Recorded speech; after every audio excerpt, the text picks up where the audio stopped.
তারাবিহ নামাজকে তারাবিহ বলা হয় এই কারণে প্রশান্তির সাথে এই নামাজটা হবে। আল্লাহ তাআলা কোরআনে বলেছেন, ওয়ারাত্তিলিল কুরআন তারতিলা, কোরআনকে পড়তে হবে ধীরে ধীরে। যেখানে স্পিডের সাথে পড়ে ওটা তারাবি নয়। রাসূল করিম সাল্লাল্লাহু আলাইহি ওয়াসাল্লাম যখন নামাজে দাঁড়িয়েছেন, যখন তিনি দাঁড়িয়েছেন মনে হতো না তিনি আর কখনো হয়তো রুকুতে যাবেন না।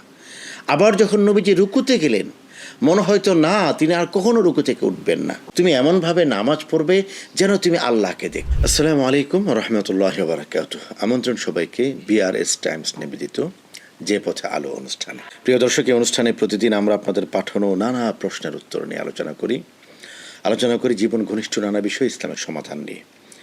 আপনাদের অনেক অনেক প্রশ্ন থাকে, সে ধারাবাহিকতায় আজকেও আমাদের হাতে বেশ কিছু প্রশ্ন এসেছে। প্রিয় দর্শক, আপনি কিন্তু চাইলে আপনার প্রশ্নটিও আপনি আমাদেরকে বলতে পারেন, আপনার জানতে চাওয়া আমাদেরকে জানাতে পারেন। আমাদের ফেসবুক পেজের মন্তব্যের ঘরে গিয়ে আপনি আপনার ভাবনাটি লিখুন, প্রশ্নটি লিখতে পারেন, আপনার মতামত লিখতে পারেন, এবং সে প্রশ্নের মতামতের মাধ্যমে বিআরএস টাইমস এর এই আয়োজনটিতে যে পথে আলো অনুষ্ঠানে আপনিও কিন্তু যুক্ত হতে পারেন। প্রিয় দর্শক, অনেক অনেক প্রশ্ন। আজকে প্রথম প্রশ্নটি হলো রমাদানের সবচেয়ে গুরুত্বপূর্ণ অনন্য ইবাদত তারাবি সালাত সম্পর্কে। আমাদের এক ভাই জানতে চেয়েছেন তারাবিহ অর্থ কী, এই সালাতকে কেন তারাবিহ নামে নামকরণ করা হলো, এবং রাসূল করিম সাল্লাল্লাহু আলাইহি ওয়াসাল্লামের তারাবির সালাতে কী ধরনের বৈশিষ্ট্য মণ্ডিত ছিল। চমৎকার, খুবই গুরুত্বপূর্ণ প্রশ্ন। একটা বিষয় হলো যে অনেকে বলে থাকেন, আল্লাহ ক্ষমা করুক, যে তারাবিটা রসুলের সময় ছিল না। এই কথাটা ভুল। রসুলের সময় যদি না থাকে তাহলে এটা ইসলামের অংশ হতো না। তারাবি রসুলের সময় ছিল। তারাবি অর্থ কী? তারাবি এটা তারবিহাতুন এর বহুবচন। এই বহুবচনের এক বচন, এর মূল বহুবচন হলো তারবিহাতুন।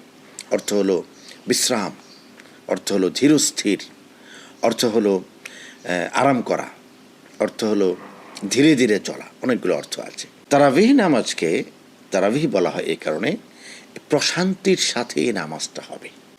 মানে হলো 4 রাকাত পরে পরে একটু বিশ্রাম, একটু প্রশান্তি, একটু রেস্ট, এরপর আবার দাঁড়াবেন। আমাকে ক্ষমা করবেন, তারাবিহ মানে কিন্তু ঢাকা কক্সবাজার এক্সপ্রেস ট্রেন না, যেটা একটানে চলে যাবে।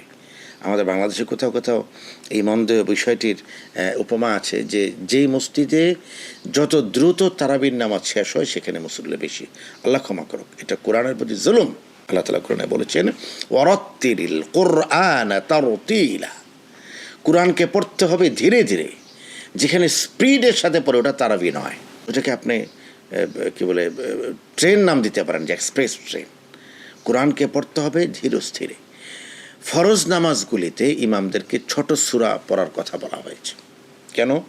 মুসল্লিরা থাকেন, কেউ ক্লান্ত থাকেন, কারো বিভিন্ন প্রয়োজন থাকে। তারাবির নামাজকে ধীরে ধীরে পড়তে বলা হয়েছে। কেন? এটা হলো প্রশান্তির নামাজ, বিশ্রামের নামাজ। 4 রাকাত পড়ব আধা ঘন্টা লাগিয়ে, এরপর আবার আমি বিশ্রাম করব 15 মিনিট, এরপর আবার দাঁড়াবো। 10টার মধ্যে তারাবি শেষ হয়ে গেল আর 10:30টার মধ্যে ঘুমিয়ে গেলাম, এটার নাম তো রমাদান নয়। তারাবি হবে দীর্ঘ সময় পর্যন্ত। অনেকে প্রশ্ন করেন যে মক্কা মদিনায় তো 10 টাকা তারাবি হচ্ছে। এর 2টা ব্যাখ্যা আমি দিই। একটা হলো বাকি 10 টাকা তারা ঘরে গিয়ে পড়েন। আরেকটা ব্যাখ্যা হলো তাদের 10 রাকাত পড়তে আমার সময় লাগছে 2.5 ঘন্টা, আর আমার 20 রাকাত পড়তে সময় লাগছে 25 মিনিট। এটা কেমন করে হয়? তারা যে 10 রাকাত পড়ছেন এটা তো 2.5 ঘন্টা লেগে যাচ্ছে, 2 ঘন্টা লেগে যাচ্ছে। কেন এটা? তারা দীর্ঘ সময় নিয়ে পড়ছেন। যখন দাঁড়িয়েছেন তো দাঁড়িয়েছেন, পড়ছেন তো পড়ছেন, রুকুতে গিয়েছেন তো গিয়েছেন। চমৎকার রুকু, ধীরস্থির রুকু।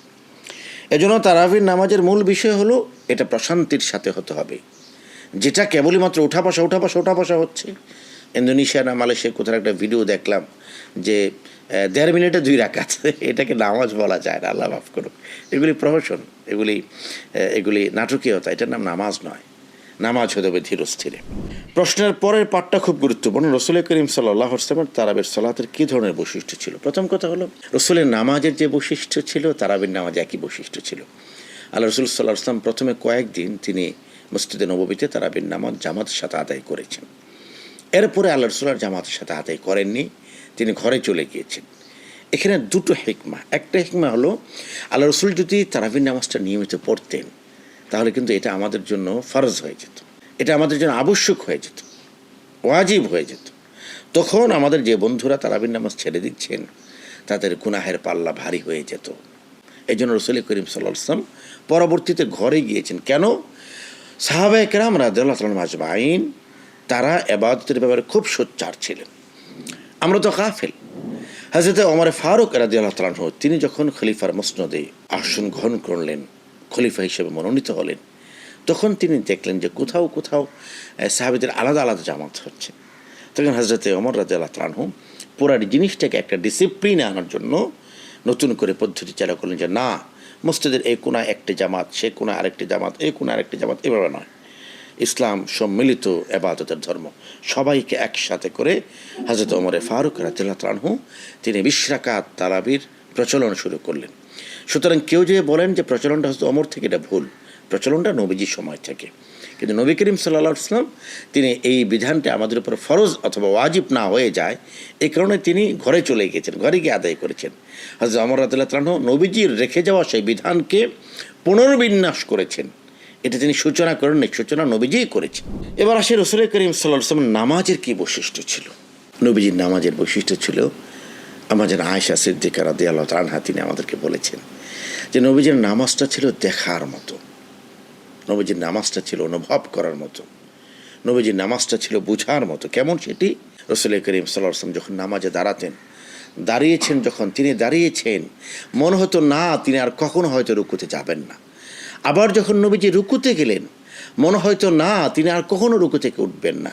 একজন সাহাবীর কথা আপনাদেরকে বলি, যিনি রাসূলের সাথে ইক্তেদা করেছেন নফল সালাতে। তিনি বলেছেন যে আমি নবীজির সাথে দাঁড়ালাম, তো রাসূল সূরা বাকারা শুরু করলেন। তা আমি ভাবলাম ঠিক আছে, সূরা বাকারাই তো ৩.৫ পারা, সমস্যা নেই। রাসূল বাকারা শেষ করলেন, এরপর তিনি সূরা আলে ইমরান ধরলেন। আমি ভাবলাম যে আলে ইমরান তো আচ্ছা ঠিক আছে, আলে ইমরান শেষ হলো, এবার রাসূল সূরা নিসা ধরলেন। আমরা হলে কিন্তু মুসল্লি ভেঙে যেত। রাসূল করিম সাল্লাল্লাহু আলাইহি ওয়াসাল্লামের পেছনে সাহাবায়ে কেরাম দাঁড়িয়েছেন, একে একে রাসূলুল্লাহ সাল্লাল্লাহু আলাইহি ওয়াসাল্লাম ৫ থেকে ৭ পারা পর্যন্ত পড়লেন প্রথম রাকাতে, সুবহানাল্লাহ বিহামদি। আমাদের কি অবস্থা? আমাদের মসজিদে ইমাম সাহেব যদি আধা পৃষ্ঠার পরে একটু পড়েন, আমাদের কাছাকাছি শুরু হয়ে যায় যে হুজুর একটু শর্ট পড়েন, আল্লাহ ক্ষমা করুক। এটা কেন হয় জানেন? কারণ হলো নামাজ আমাকে টানে না, কোরআন আমাকে টানে না। প্রিয় মানুষের সাথে ঘন্টার পর ঘন্টা গল্প করি, বাদাম খেতে খেতে, চাইনিজও লাগে না, বাদাম খেতে খেতে গল্প করি, এরপর মনে হয় দিনটা খুব ছোট হয়ে গেল।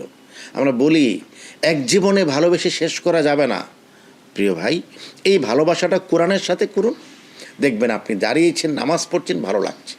মক্কা মদিনার ইমামদের তেলাওয়াত শুনুন, দেখবেন যে শুনতেই ভাল লাগছে, শুনতেই ভাল লাগছে। রাসূল করিম সাল্লাল্লাহু আলাইহি ওয়াসাল্লাম নামাজে দাঁড়িয়েছেন আল্লাহর ভালোবাসায়। তো নামাজ তো শেষ হচ্ছে না, রাসূল দাঁড়িয়েছেন তো দাঁড়িয়েছেন, রুকুতে গেলেন তো গেলেন, সেজদায় গেলেন তো গেলেন। আল্লাহ ক্ষমা করুক।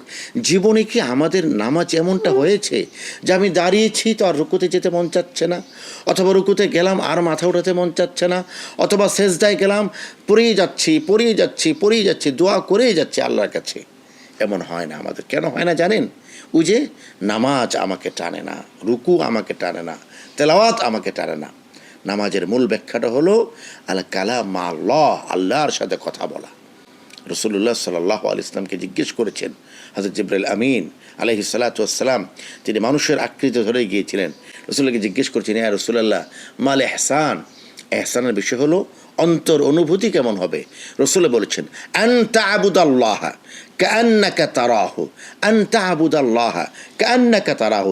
তুমি এমনভাবে নামাজ পড়বে যেন তুমি আল্লাহকে দেখছো। তুমি এমনভাবে নামাজ পড়ছে যেন রব্বুল আলামিনের আরশ তুমি দেখছো। তুমি এমনভাবে নামাজ পড়ছো যেন তুমি আল্লাহ রব্বুল আলামিনের রহমতের দিকে তাকিয়ে আছো। ইয়া রাসূলুল্লাহ, এটা তো খুব কঠিন। রাসূল বলছেন তাহলে এমনভাবে ইবাদত করো, আন তা'বুদাল্লাহ কাআন্নাকা তারাহু ফাইন লাম তাকুন তারাহু। তুমি যদি আল্লাহকে দেখার অনুভূতি হৃদয়ে জাগ্রত করতে না পারো, ফাইন্নাহু ইউরাক, তাহলে অন্তত এই কথাটি মনে অনুভূতি জাগ্রত করো যে রব্বুল আলামিন তোমাকে দেখছেন। এজন্য সেই অনুভূতি যখন আমাদের হৃদয়ে জাগ্রত হবে, আমাদের তারাবির নামাজ হবে প্রকৃতপক্ষে বিশ্রামের নামাজ, প্রশান্তির নামাজ। প্রিয় দর্শক, আরও অনেকগুলো প্রশ্ন ছিল, আমি আজকে আর প্রশ্ন নিচ্ছি না। আপনিও আপনার জানতে চাওয়া, আপনার মনের ভাবনার প্রশ্নটি আমাদের মন্তব্যের ঘরে গিয়ে করবেন ইনশাআল্লাহ তাআলা। পরবর্তী অনুষ্ঠানে আমরা আপনার প্রশ্নের উত্তর দেওয়ার চেষ্টা করব। জাযাকুমুল্লাহ খায়র। যারা যুক্ত ছিলেন, যারা দেখছেন, প্রত্যেকের কাছে অনুরোধ আপনি শেয়ার করে দিবেন, যাতে করে আপনার প্রিয় ভাইরা, প্রিয় মানুষেরা অনুষ্ঠানটি দেখতে পারে। সবার জন্য অনেক অনেক দোয়া আর বরকত কামনা করে এখানে বিদায় নিচ্ছি। আসসালামু আলাইকুম ওয়া রাহমাতুল্লাহি ওয়া বারাকাতুহু।